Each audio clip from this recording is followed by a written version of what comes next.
You can't deny that almost anything that is released in today's theater absolutely sucks. To be grateful that at least we still have actors like Leonardo DiCaprio left and auteurs Paul Thomas Anderson, still making it worth buying a film ticket to experience cinema. At least you're not catered IP slop of reused trash, running over and over till you feel nauseated just from watching the trailer of it. And it's more about entertainment. When a director like Paul releases his craft, it's an emotional earthquake. So you don't accidentally detonate your charge. One battle after another, a 175 million punk rock fever dream of American radicalism. Father-daughter redemption, and the endless grind of fighting fascism one botched heist at a time. Hi. What's up? $175 million. Damn, even Dune with its spaceships didn't cost as much as that. This is inherent voice on steroids, or there will be blood with a car chase. Mentioning there will be blood can't have me not point out how Daniel Day-Lewis is also about to come up with another new bold move in his Anemone. Can't wait to give my thoughts on that. One battle after another is his daring take on a contemporary character drama about Bob, a former revolutionary raising his Gen Z daughter in isolation. It's fun watching him come in terms of the modernity of the teens in today's world. It also deals with ideals colliding with reality and cost of living by principles in a changing world. His ride-or-die partner, Perfida Beverly Hills, played by Tiana Taylor, owning every frame with electric intensity. Tell you what, DiCaprio didn't need this role. He could have walked away years ago after his Oscars, after his decades of acclaim.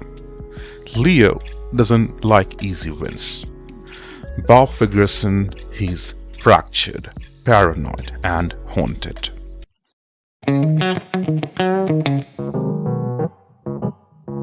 And DiCaprio likes it to be not comfortable. He just can't separate himself from the craft. Acting is more to him than a job. At nearly 50, he still risks vulnerability on screen.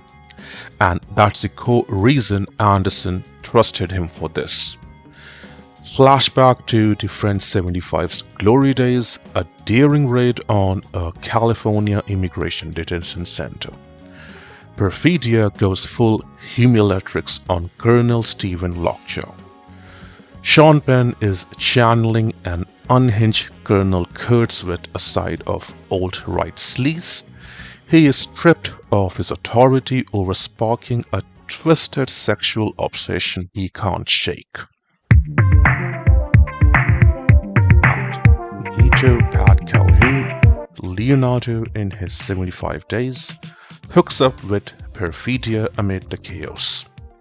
The French 75 aren't just fighting the system, they are romancing it, one explosive date at a time.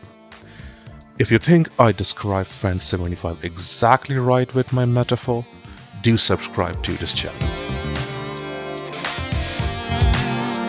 First gut punch twist, Perfidia is pregnant and she bails, leaving Charlene to be raised alone by Pat.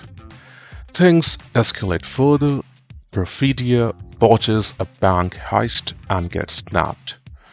Lockjaw makes her rat out the French 75 for witness protection, and she takes it, dooming the group. Pat and Charlene become Bob and Willa Ferguson, paranoid exiles in a new world. What are you gonna do about this baby?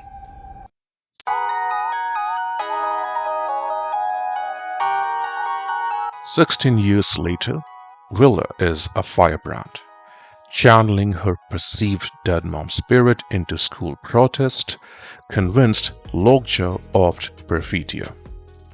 Lockjaw has risen through the ranks on a tide of anti-immigrant bile, becoming the military's golden boy. And his fling with perfidia back then birthed Villa. Yes, Charlene isn't Leo's actual daughter, Villa is Lockjaw's daughter. Loosely ripped from Thomas Pynchon's Vineland, it's a 2-hour 42-minute adrenaline spike. A big middle finger to the police state we are all sleepwalking into.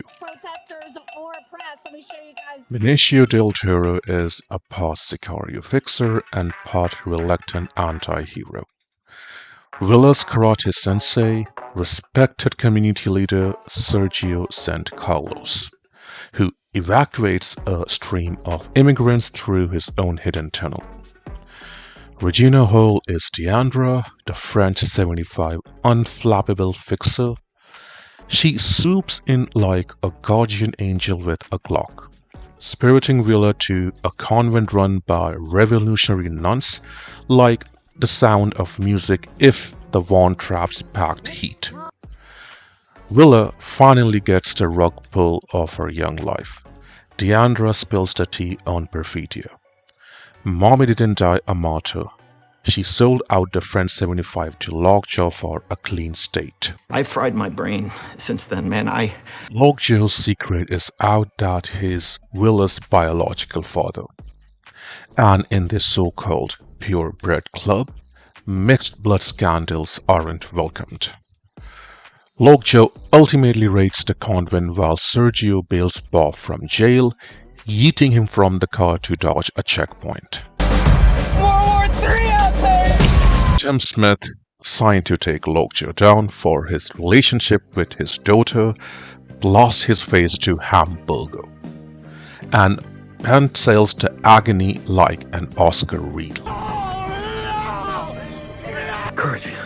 One battle after another isn't just Paul Thomas Anderson's most commercial jam, it's his most vital. Penn's Lockjaw is a villain so hypocritical he hurts to watch. It's Pynchon updated for ICE raids and January 6 fever dreams. A reminder that revolution isn't glory. It's the daily daughter-saving grind.